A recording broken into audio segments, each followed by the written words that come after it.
This is Gene Adam, former lead singer of Iced Earth. Be sure to subscribe to Podcast and Stone, and don't forget, join our community on social media.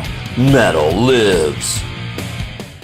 Ladies and gentlemen of the Iced Earth community, welcome to Podcast and Stone, the only podcast 100% dedicated to Iced motherfucking Earth. Today, we talk about the band's horrific, pun, sixth album, theming on the universal horror icons of the past, and obviously some true to life horrific things as well. We're talking about Horror Show. Chuck. Horror Show. Horror Jason, how Show. are you today, buddy? I'm good, man. How you doing, sir? I'm doing great. I've been looking forward to doing this episode for sure. Yeah, Matt Barlow at his prime. Hell yeah, we've had some time off, haven't we? So it feels like it's been a long time since an episode, man. Like, it's good to actually be doing this again, especially where we've just hit 100 subscribers and it's just crazy. But yeah, first things first, I just want to say thank you to Randall Shorver for coming on the show. That was a blast of an interview. You know, he didn't pull any punches at all. He was to the point. Yeah. He told us how he felt, and it was just fascinating to hear some stuff he had to say. And some stuff was just quite had us quite laughing. Some of the stuff he had to say as well. Like, it was a really honor and privilege to have him on the show. Yeah, very refreshing interview. It was one of the ones I wanted from day one. So again, thanks Randall for spending time with us. Off to the horror show. It's a real horror show, mate. Is that how you say it, Gene? Gene Adam, you're watching. It's a real horror show, mate. That's how he said it. He tried to do the English accent. It's quite funny. I'm British, I am. Oh yeah. And I'll shut up and talk about a horror show. Yes. Who was on the album, Jason? I didn't think we were jumping to personnel so quickly. Damn it! Not prepared, guys. Not prepared. Personnel who made Horror Show, Chuck, would be Matt Barlow on vocals, John Schaefer on rhythm lead guitar, acoustic guitar, mandolin, keyboards and vocals. He has a lot to do on that record this time round. Lara Tanowski on all guitar solos except for Ghost of Freedom. Steve DiGiorgio on bass guitar and Richard Christie on drums. As always, they had additional personnel for obviously like the additional things. Jan-Hugh Persifeld on lead vocals in the Phantom Opera Ghost as Christine and backing vocals. Richie Wilkinson on backing vocals. Rafaela Farias, I think that's how you pronounce his name, on backing vocals. Sam King on backing vocals. Jim Morris on backing vocals, keys, and the guitar solo for Ghost of Freedom. And Howard Helm on pipe organ for the Phantom Opera Ghost. Nice. So yeah, how about you break down the origins of the concept for this album, Chuck, and let people know where it came from and how it kind of came to be. The Horror Show theme is something that goes all the way back to the early Purgatory days. And back then they used to do a lot of horror themes, really cool on-stage antics with, they had a Freddy Krueger glove, and him and John and Gene dressed up in really cool stuff back then. And they even cut a cassette horror show, which had some really cool songs on it. A couple of the song titles made it through the same, but were actually really different songs. Dracula and Jack were songs that go way back to the Purgatory days that were actually completely switched. So the Horror Show's been around for a long time. This time they did a full album, did some really cool stuff on it. It's if you compare Horror Show as a record, if you know, I mean, coming off of the back of like the more kind of back to basics heavy metal that was kind of Dark Saga and Something Wicked, this album, this Horror Show to me is an album where John Schaefer wanted just to crank everything up and go all ambitious, because nearly every single song on this record is almost epic worthy. Do you know?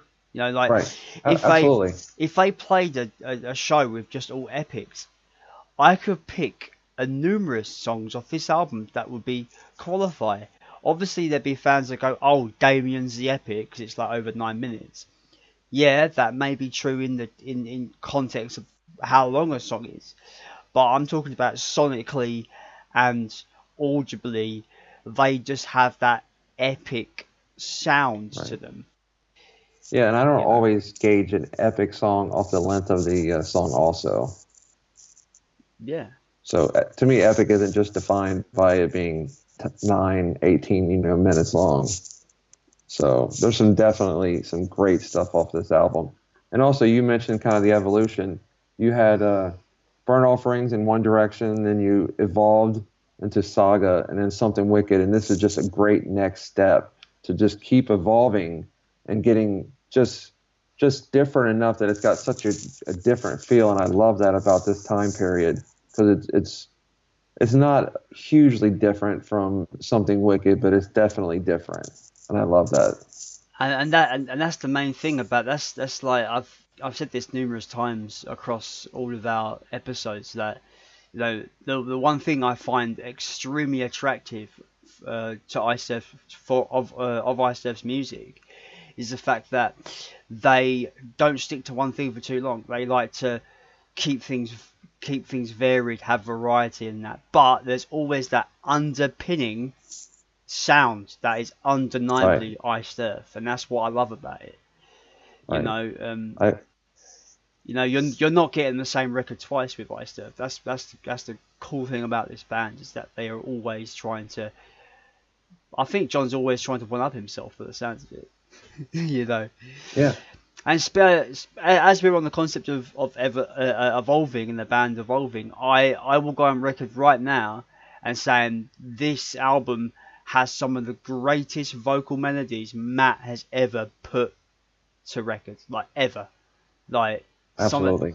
like I was at work yesterday and literally I had Im-Ho-Tep in my head, like the whole like bassy vocal melodies in my head. I'm just like, fucking hell, it gets right into your brain and does not let go.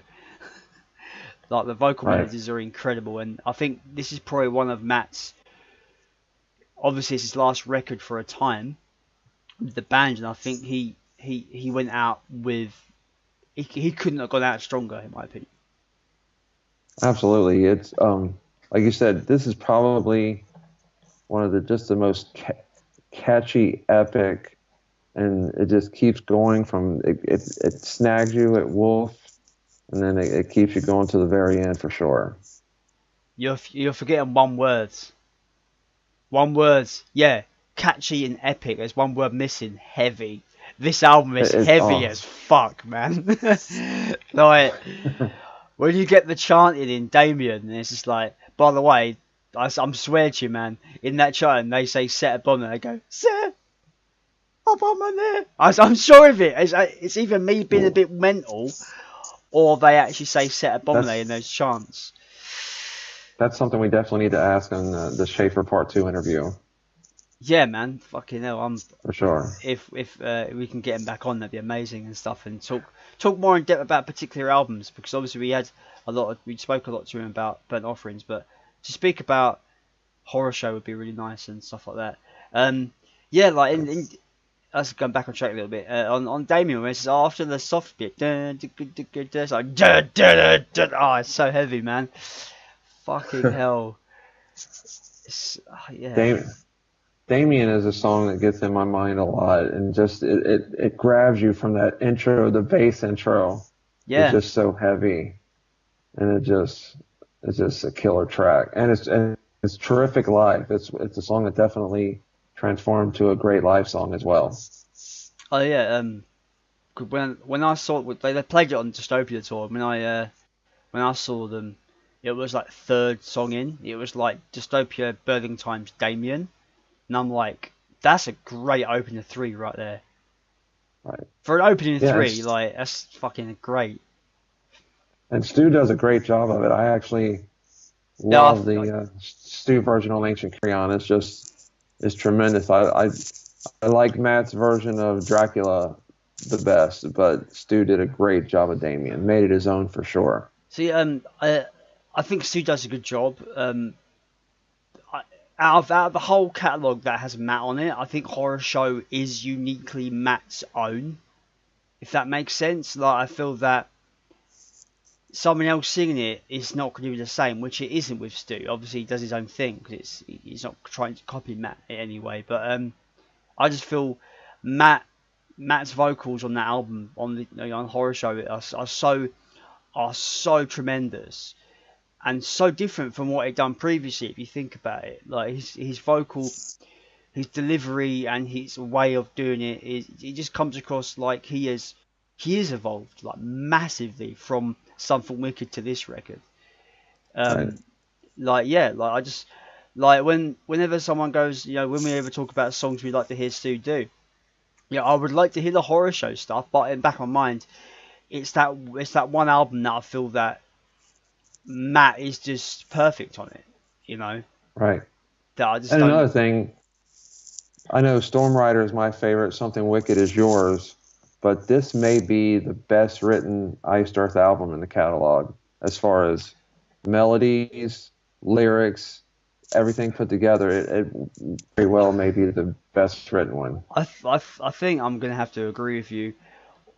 Although Glorious Burden's very close to that moniker in my opinion, because I feel obviously like we get onto that next, but yeah, Glorious Burden comes close with like the writing capabilities. But yeah, I think you're right. When you're talking about they have each song is a different theme, obviously a different character in the monster universe or whatever you want to call that thing. Like Right. Jack. The lyrics are very much about Jack the Ripper, and it's just the music really captures the character or what people believed the character, that person to be in real life if he really was a killer, which technically he was in London and stuff like that.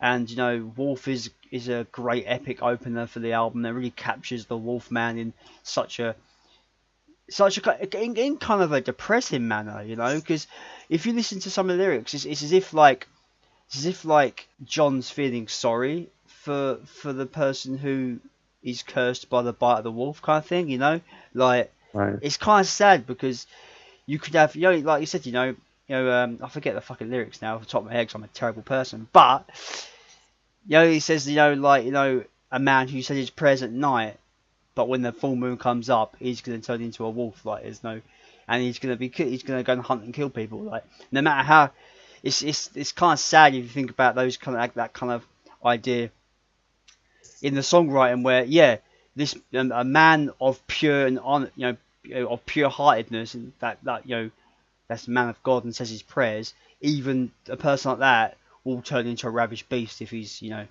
cursed by the moonlight, kind of thing. And it's just some of the lyrics are quite deep. Some of my favourite, like I love Jack in terms of like lyrically. I just think it's just dark and pulls no punches and stuff like that. Right. But I think my favourite song when it comes to actually lyrically and melody wise is Jekyll and Hyde, where Matt goes into a bit where it's just like where Jekyll's talking to himself, but he's talking to Hyde, and he's just like I won't let you. He's like, I am you. No! I am you.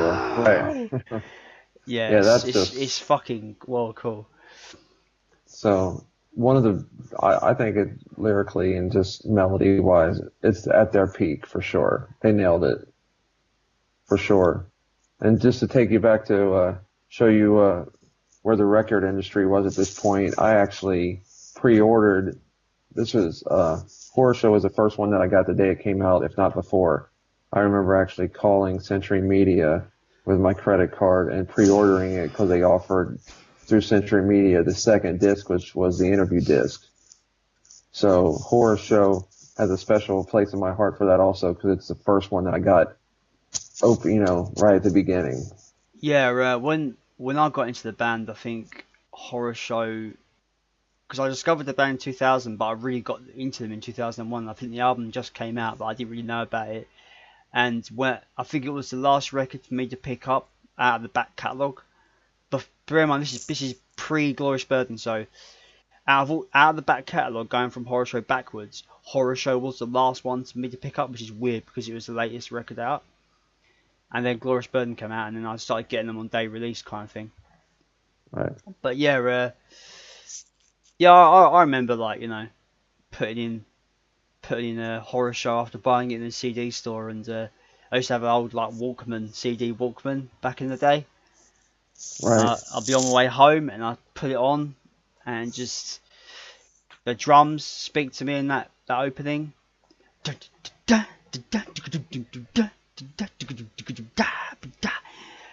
Richard Christie on this album, he's incredible on this record. His drums are Absolutely. extremely technical, extremely ambitiously written, and they serve the music very well.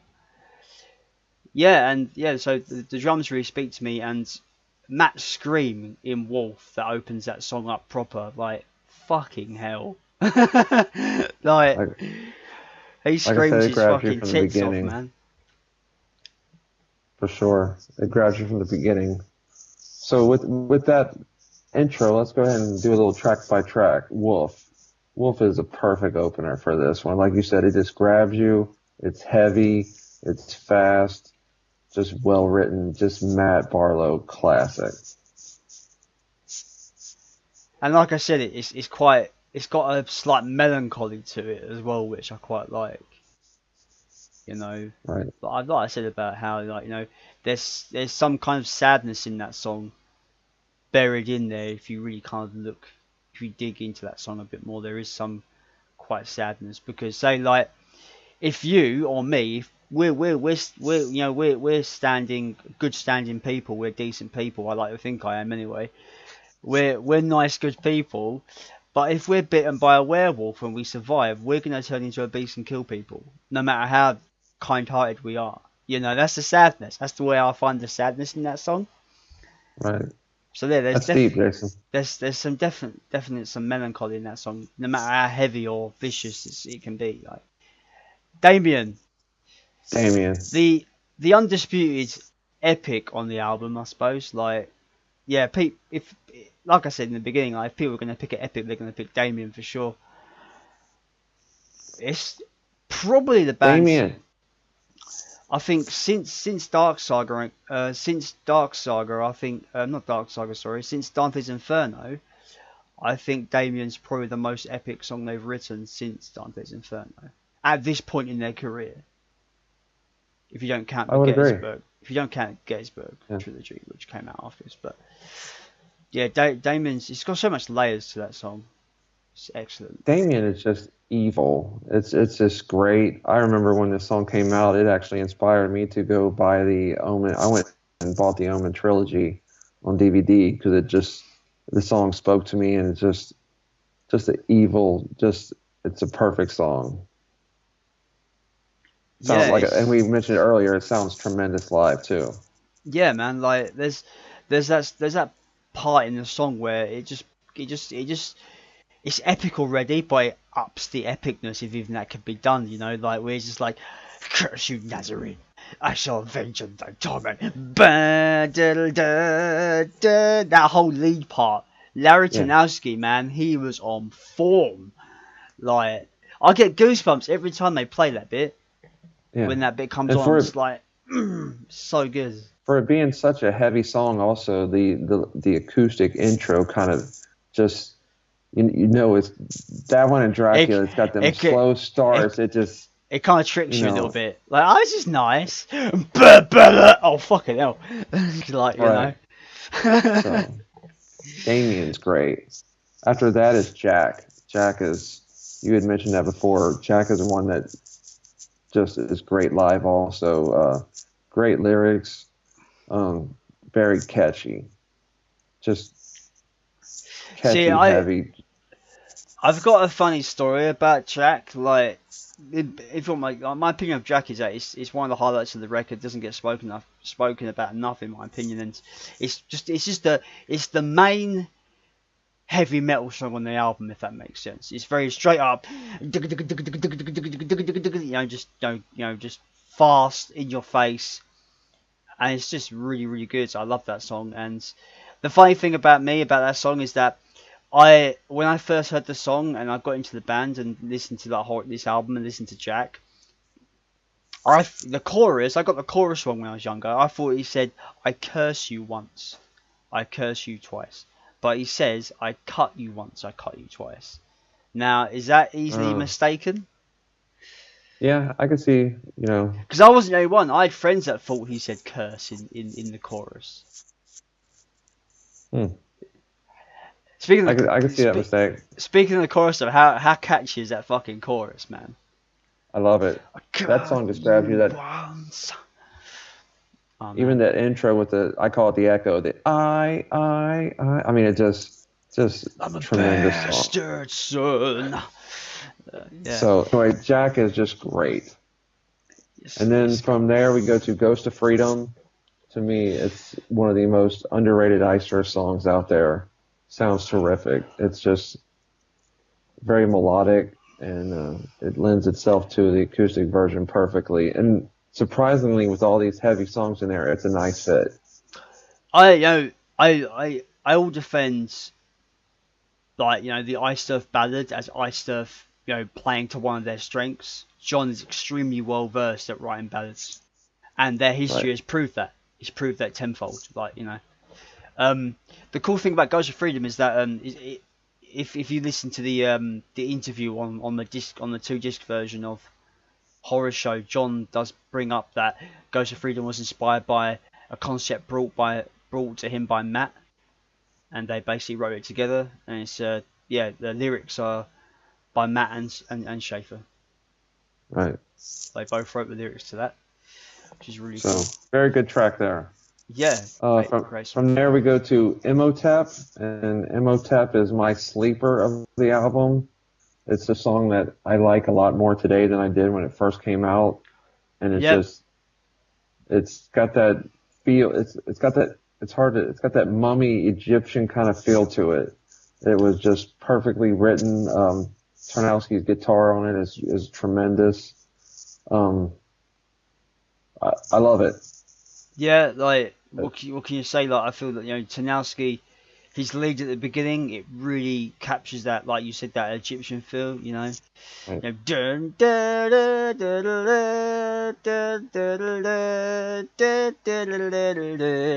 Yeah, it's really good. Great track. In that Im-Ho-Tep and the next song, Jekyll and Hyde, for me have the best vocal melodies on the album. For me, they are incredible. Jekyll and Hyde it just shows how this album just doesn't stop. It's so listenable. I mean, I enjoy an album that you can listen to every track, but this one is just, it's aged so good since the time it came out. It doesn't get old to me. It's as fresh to me as the day I got it, for sure.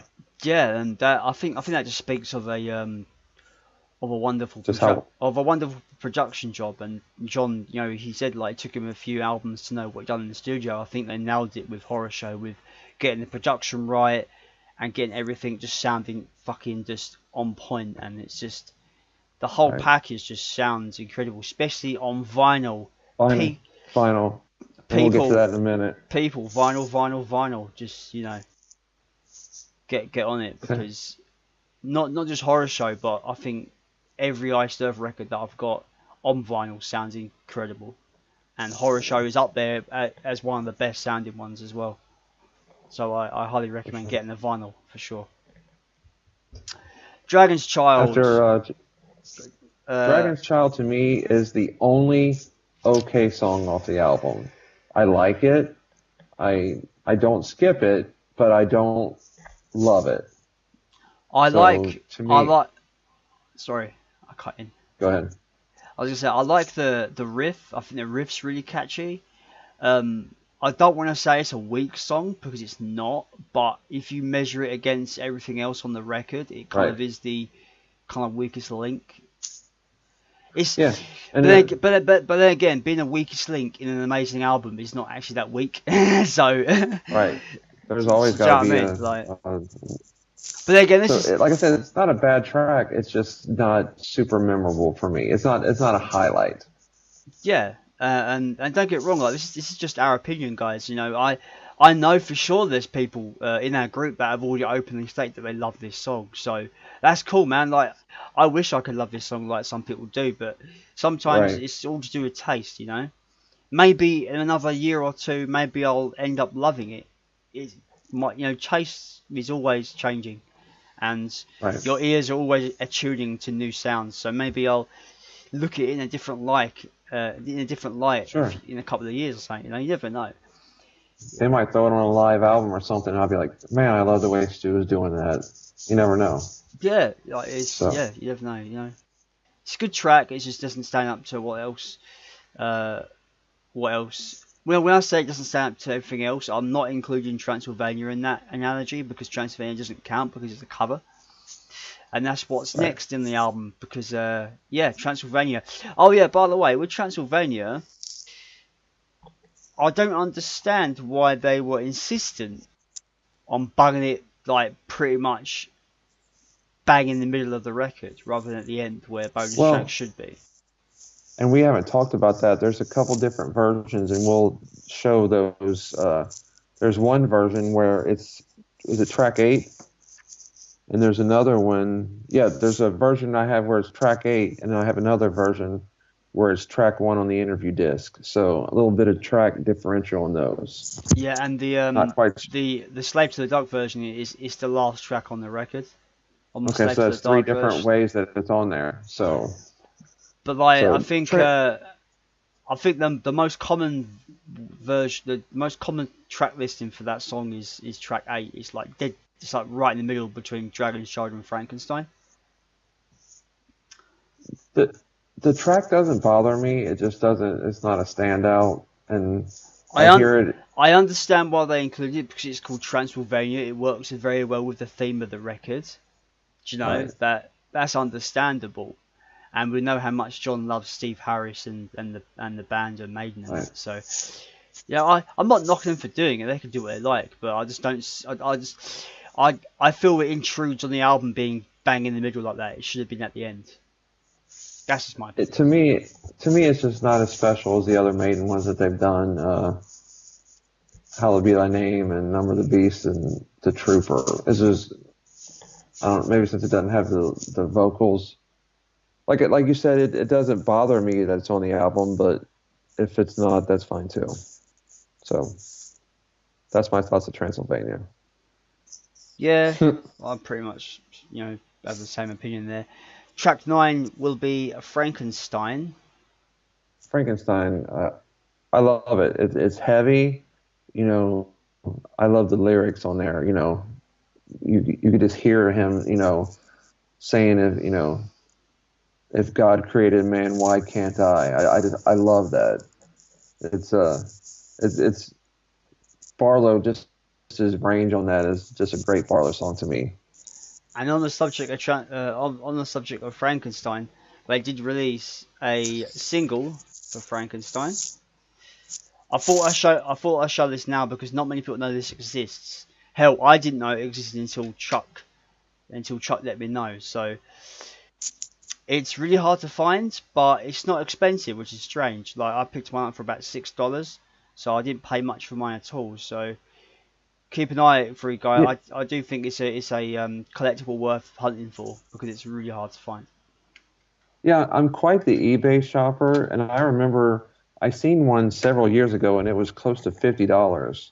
And then I just was patient and found it at the right time, and I got it for less than 12 delivered. So if they occasionally show up on eBay maybe twice a year. So if you're patient, you could find this on eBay. Took me a while, but Frankenstein's a great track. Heavy. Frankenstein for me, it sits in the same camp with Dragon's Child, where it's one of the ones at the bottom for me in terms of how much I like it. It's not. I'm no means saying it's a bad song. It's a good song. It doesn't grab me like the rest of the album does. That's basically all I have to say. Really, like I don't have much to say about it. But the next song though, the Next next song song though, the next is song my though, the next is my song though. favorite song, Dracula. Iced Earth Dracula is absolutely my favorite song.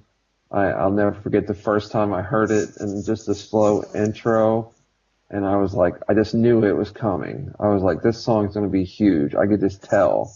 And then when it just started, I was like, oh my God. It's The just, blood is the life. it's just perfect lyrics. It's just, I don't know how many times I've sent that YouTube link to people, when I try to tell them about Iced Earth, saying, check this out. So it's absolutely my favorite song. Love it. Sounds great live. Can't say enough good things about it. Yeah, like what can we say that hasn't been said about Dracula? Like it's got such a nice somber kind of open, and then it just kicks in with blood. The blood is the life scream, and it just kicks off from there into that really kind of thrashy riff that is just so awesome. And yeah, it's just perfection, really. I was gonna Like say it's a perfect song. it's perfection. Perfectly Like written. It's it's catchy. It's it's one of my favorite songs fast. of all It's time. hard. Absolutely. It's in my So from there, it's in my top three go ahead. favorite songs by the band for sure. Um, Yeah. if I was going to pick my three favorite Iced Earth songs, it would be The Coming Curse, Mystical End, and Dracula. Probably my three favorites. Nice. So I yeah, don't know what my like top three are. I know my second favorite is Pure Evil, but it's kind of between third and like 26 is like very close. yeah, So Dracula's amazing. Like Matt's vocals on that are also incredible. Like he just screams through the whole thing. Like right, that must take a lot of endurance, especially live, because you see him do it live. It makes it look easy, and I can imagine it takes a lot of endurance, a lot of voice control, a lot of breathing control. Because when you're doing vocals of that right. extent, you need to know how to breathe when you're doing it. So this is why Matt Barlow for me is one of the most underrated, most talented singers in metal, and just singers in general. Like, do we dare say Matt is underrated? Like, I don't know. Like, I don't see how, because a lot of people call him the GOAT, so I don't see how somebody that the people go, refer to as the greatest of all time the goat. could be Like, underrated. yeah, but I mean, my question is like, yeah, he in the metal community, like I think he's quite well known and people know how good he is. But I mean, as just a generally super talented singer, do you think it's underrated when people think of singers in general? Because when people think of That's a singers, good question.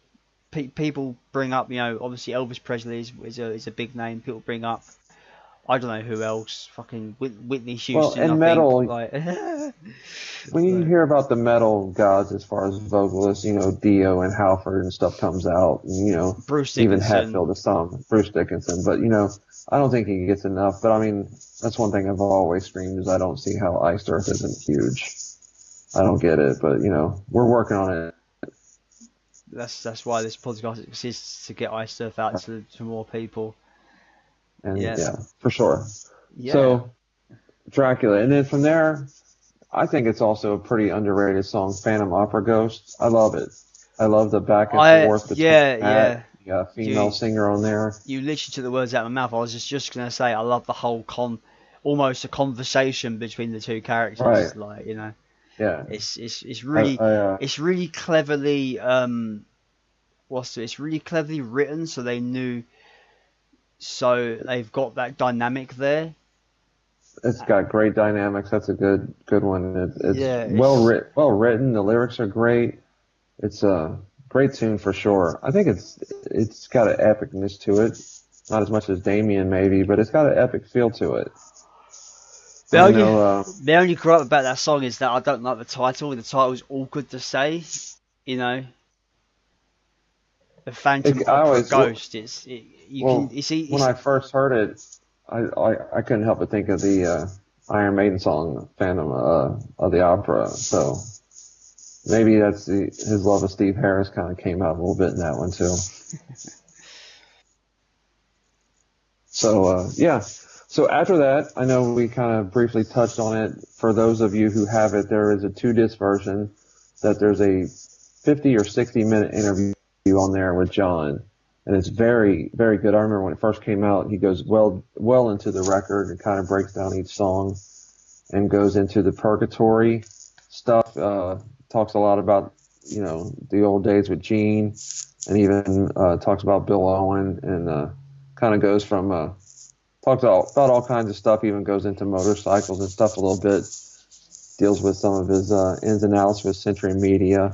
So if you don't have that, it's a great pickup. And if you already have the single disc version and you don't want to get a second one, you can find that interview on YouTube.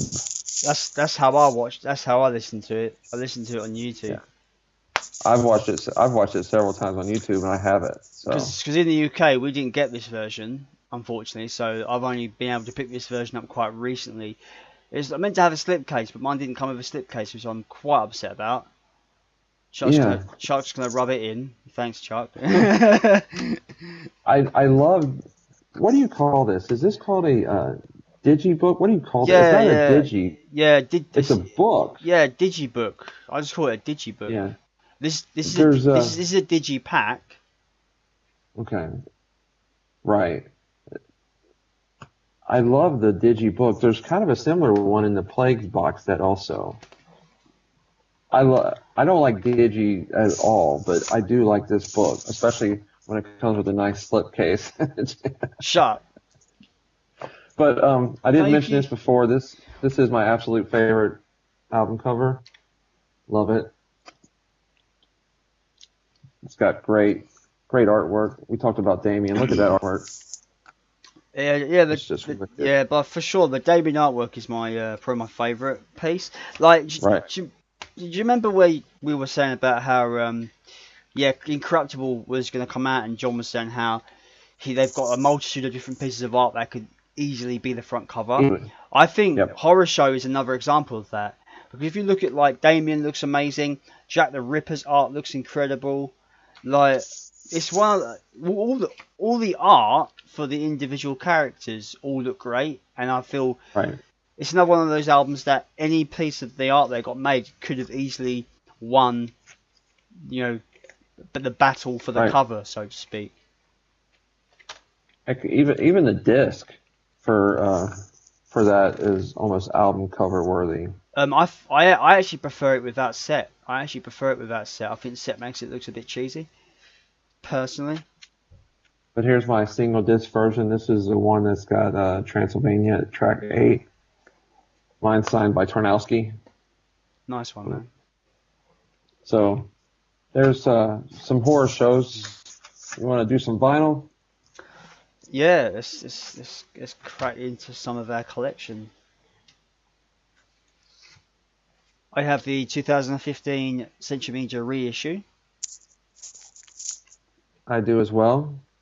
A 2-vinyl set. I have decided, my good friends, that I'm going to be hunting the original presses. Since I got my Night of the Storm on the original press, I kind of want to get all the original presses now. That's bad because it's going to cost a lot of money, but it's a beautiful gatefold. Got great artwork. My camera seems to pick up the colour more than yours. Okay. Oh yeah, now, mine is black. Yours is, I forget what color yours is. Gray, maybe. Silver. Okay. Sir. And of course, it's got the nice fold-out poster that Jason hates. Fucking, it ruins posters, man. Don't fold them. What are they doing? Well, it's free.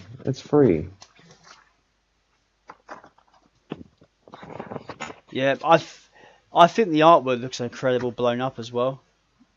Yeah, it looks really good.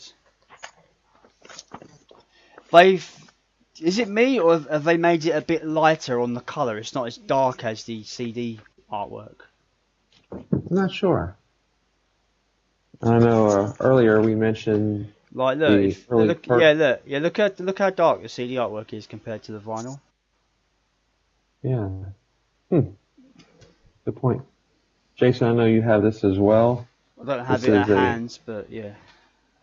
unofficial vinyl. This is called Enter the Realm of the Purgatory. And it's got the Enter the Realm demo on there, and it also has a few songs from Purgatory.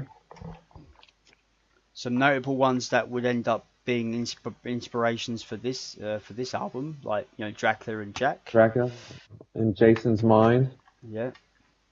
Burning Oasis, which I actually like better than the one that turned up on the Burnt Offerings. There's a black version and a blue version. I know me and Jason both got the blue. Yep. But you want to tell them about the Bill Owen has the last track? has the black one. Yeah. Bill Owen let us know that that particular bootleg has the song "Haunted House," and apparently it opens with a riff that is Purgatory, but once that riff is finished, it goes into a song that is not even Purgatory at all. And he says it's very odd. It's like someone's either stole that riff and put it on front of another band's song, or a band has stolen that riff and the people who put the bootleg together mistaken it for Purgatory. Either one.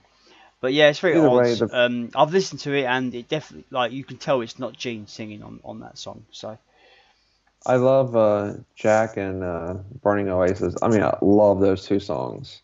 So if you don't have that handy, if you look those up on YouTube, you can find them. I think that opening riff for Burning Oasis from Purgatory is just a meaty, classic heavy metal riff. And it's such a catchy riff. I love it. Anyway, I've got, as always, I've got Horror Show on cassette because I'm a cassette monster. Everyone knows me. I love my cassette collection. So, does that version have Transylvania on it? Yes. In the same spot as my CD, so track 8. I don't have it, but I do believe there are a version or two that don't even have Transylvania, just the 10 songs. So there's several different versions out there. Well, I've got a couple of bootleg DVD shows here. See what you got. I got Hyde live in Paris 2002. Don't buy this. It is a piece of shit. This is an awful recording. The footage and the audio is just awful. I regret buying it. I know we really shouldn't be endorsing bootlegs anyway, but out of curiosity, and we're super fans, we can't help ourselves sometimes, can we, Chuck? Well, what really sucks is the artwork grabbed me, and I'm like, that looks so sweet. And I've seen the actual, the disc artwork, and it's very well put together. Yeah. It's like they No, I've got $10 on I've got a bootleg CD here as well. I do believe it's off the same show, and the audio quality is actually pretty good. And it is literally the show that John was talking about, when it was in 3 parts. And they have go through certain eras of the bands. And I'm just gonna read off the set list because the set list is fucking ridiculous. Like, it's a super fan's wet dream, guys. Seriously, they open with Path I Choose,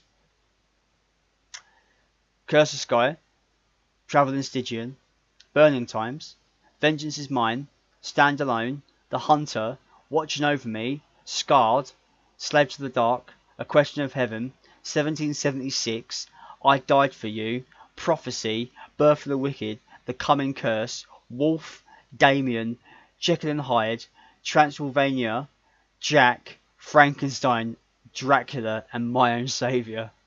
Fucking hell. What a set list. You say that's the same as your DVD. But I didn't the say. track listing is different. Okay. The track listing is different, so I don't know whether one of those is wrong or whatever, but anyway. There's some really, like you said, I think this is messed up. This is messed up in terms of this order. Century Media really dropped the ball by not letting them release that. That would have been an amazing, collection, especially with Barlow. Yeah, like John was saying that, he's upset that fans got to miss such a wonderful era in the band's history when it comes to live shows, because he says it was it was something really special. You know, they didn't take any support bands out with them. It was just them for 3 hours. You know, you just heard me read out the set list. How wonderful that set list is, man. Right. You know. And visually, just the Yeah, horror theme. We definitely got cheated. Now you also have one called The Wolves Come Out at Night in Montreal. This one's not really that good either. You have this one as well? Yeah, it's better. It's better than the Mr. Hyde one. Yeah. But nothing special. They play a lot of horror show. They play Wolf. They play Damien, Jack, Dracula on there. So they play some notable horror show stuff on there, which is good. The horror show tour cycle always fascinates me because if you think it was the last tour cycle for Matt, and I've seen shows on YouTube from that period, and the band are on exceptional form. Right. There's this show that I've got saved on our podcast, our liked videos list, and if you ever log into the channel, Chuck, I recommend you watching it. It's live from the Great American Hall, and it's fucking incredible. So good. Yeah, there's some good horror show stuff out there. I also have the Live in Montreal on CD. Oh, nice. And I know we shouldn't really endorse bootlegs, but like I said, our curiosity. But there's one bootleg that I don't regret buying, and I don't apologise for owning, because it is a part of history where it should have been officially filmed as an official DVD, in my opinion, because it's end of an era, which is Wacken 2011, Matt Barlow's final show with Iced Earth. There is a pro shot somewhere of this. Somewhere. Yeah, that's a good show. It's very good, and they play Jack, and it's fucking great. Yeah. It's excellent, and this actual bootleg is actually really well made. It actually is not a bad watch either. It sounds good. It looks like it's okay to watch. I have that as well. That's a good one. The sad thing is that I'm sure, obviously this is not a complete high res copy on this DVD, but I'm sure there is a super high res 1080p pro shot of this show somewhere, because it was pro shot for TV or something. And maybe Century Media will cash grab it. I'd be all over that. Out of all the things they should cash grab, this is one thing that I think they really should do, because it's an end of an era. Absolutely. But we all know that all they're going to do is just maybe do a re-release of Dystopia and Plagues, probably. Athens. We want Athens, proper 180 gram black vinyl. Athens vinyl would be nice. Right. And my last bootleg is I have one also from Philadelphia.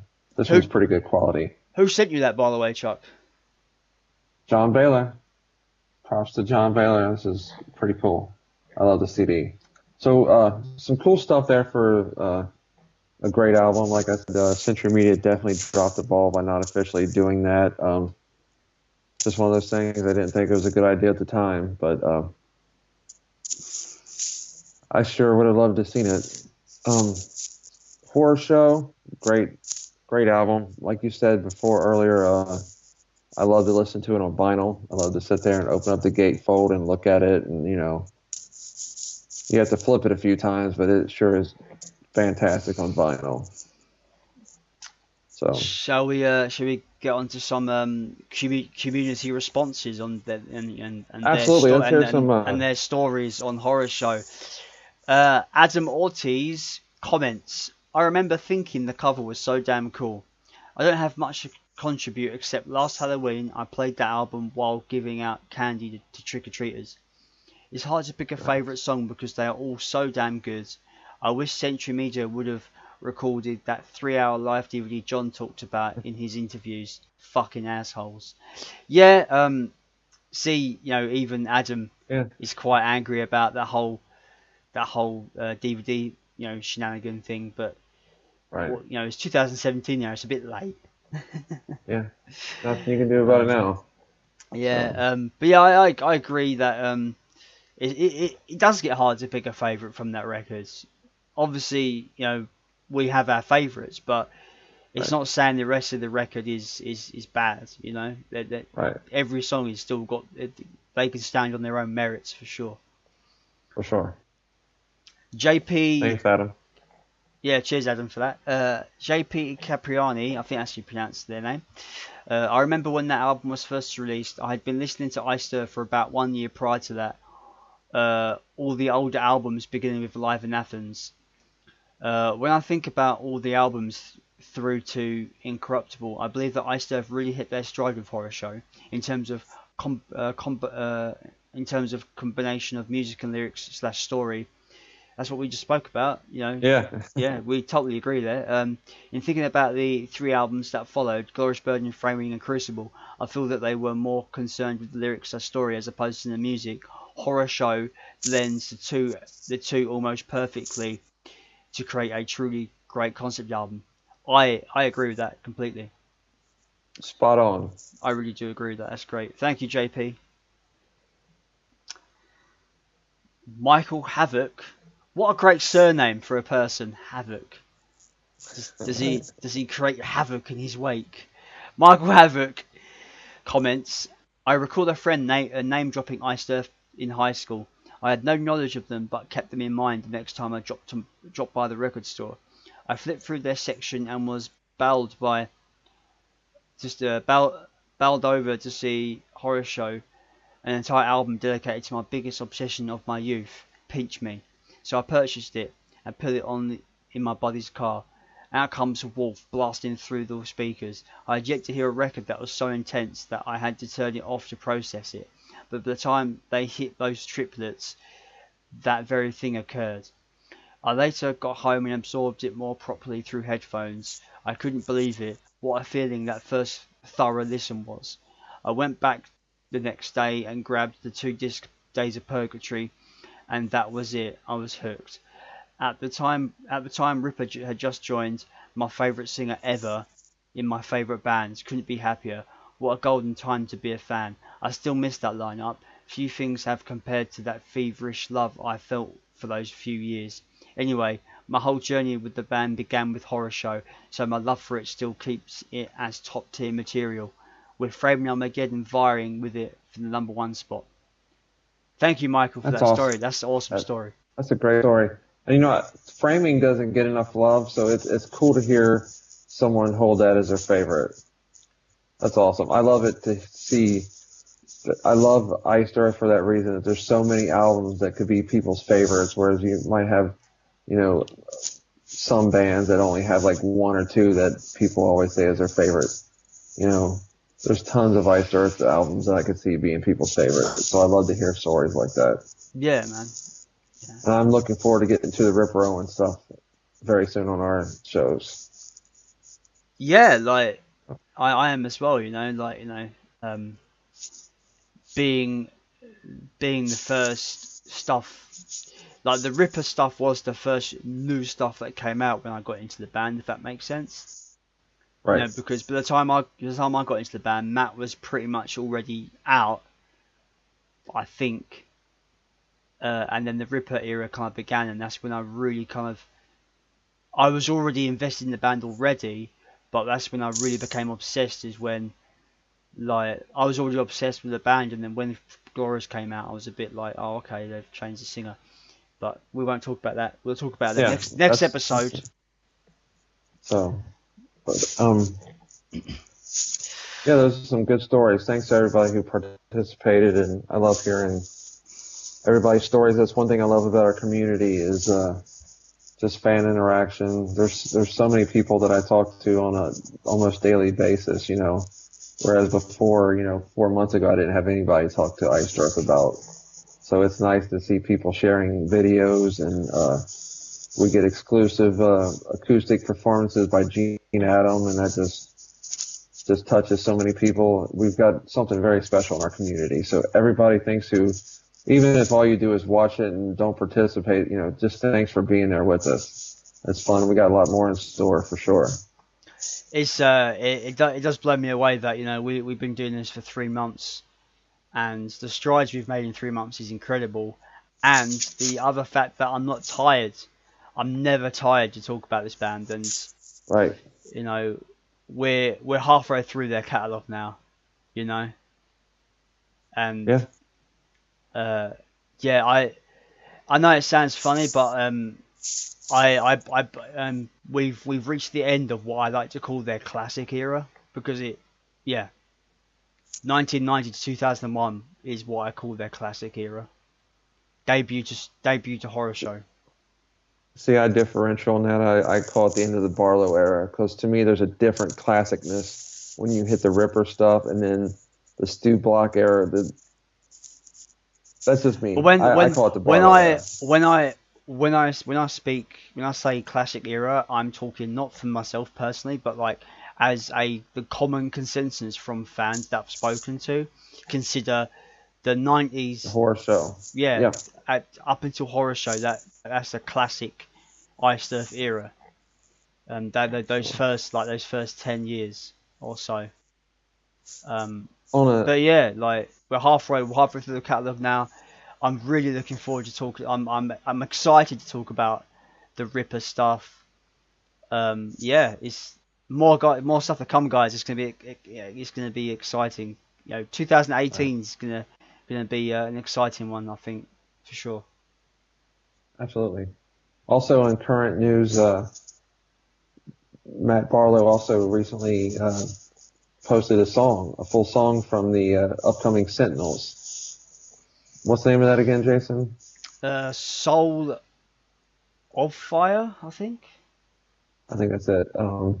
I really enjoyed it. I think you got to kind of go into that with an open mind, because it's not anything like it's on horror show, but definitely some cool vocals, and it's different. I really liked it. What was your thoughts on it when you heard it? Yeah, like it's Matt Barlow.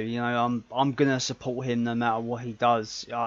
I've harpened on this, that I feel his vocals can go anywhere in terms of genres. I feel that he's got that kind of voice that can really that can suit many different sounds and stuff, not just metal.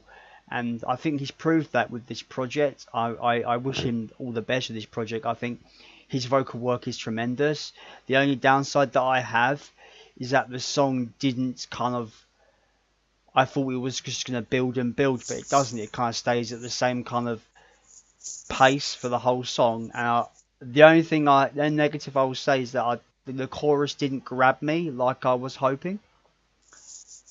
So the chorus wasn't as big as I was expecting it to be from a Matt Barlow project. So I'm just gonna have to wait and see how the album is. Right.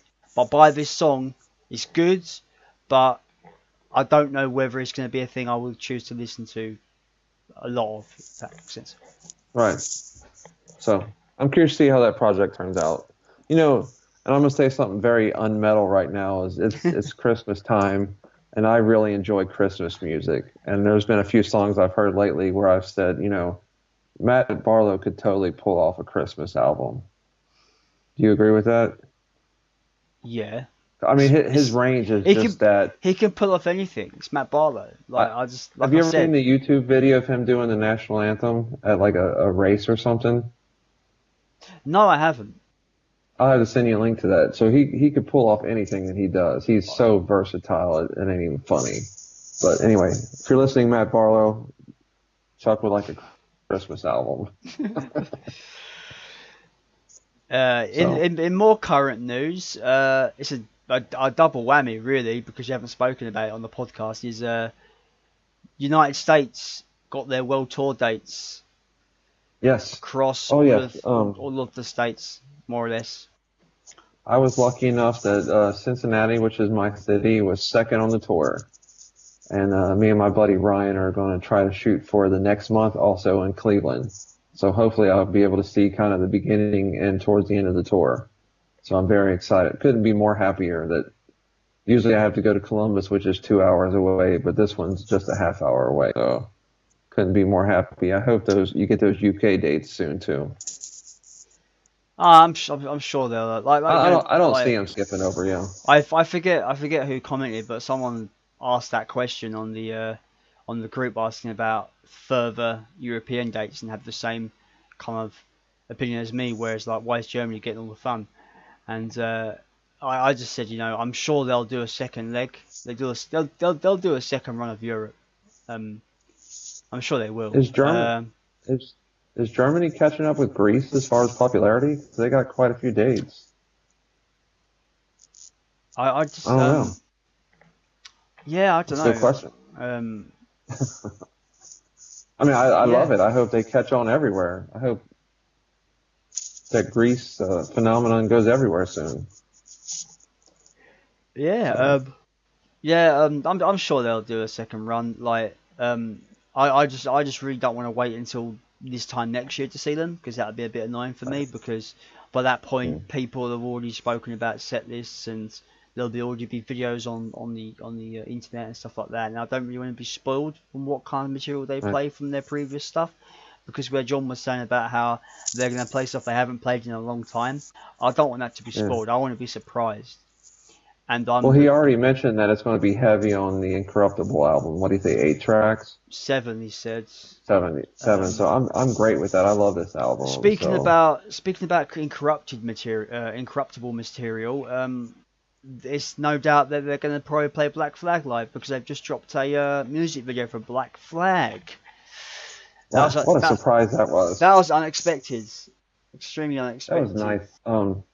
I love it. I think it's just cool. But it's What do you? it's just a song in video form. Like, it's just, Yeah, it's just cool. It's very visually cool. and you get to see John I Schaefer enjoy being it. a pirate, and it's fun. Fire and stabbing people and stuff. Yeah. It's great. He looks like he's having a blast doing it as well.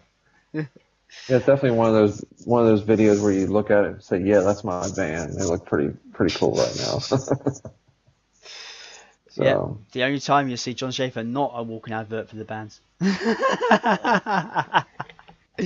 Sorry, I had to throw that in there because it's my little in joke. Anyway, guys, I think it's time for us to wrap up, Chuck. yeah, I think we're to done. wrap up. Again, if you are watching this and you haven't hit the subscribe button, hit it. It helps us out a lot. And stay tuned. We got some cool stuff coming up. Very cool stuff coming up. Thank you, everybody, for your support. I've been Jason. I've been joined by my co-host, Chuck Hostins, and we are Podcasting Stone, the only podcast dedicated to Iced Earth. We thank you all. Stay metal, because metal lives, my friends. See you later.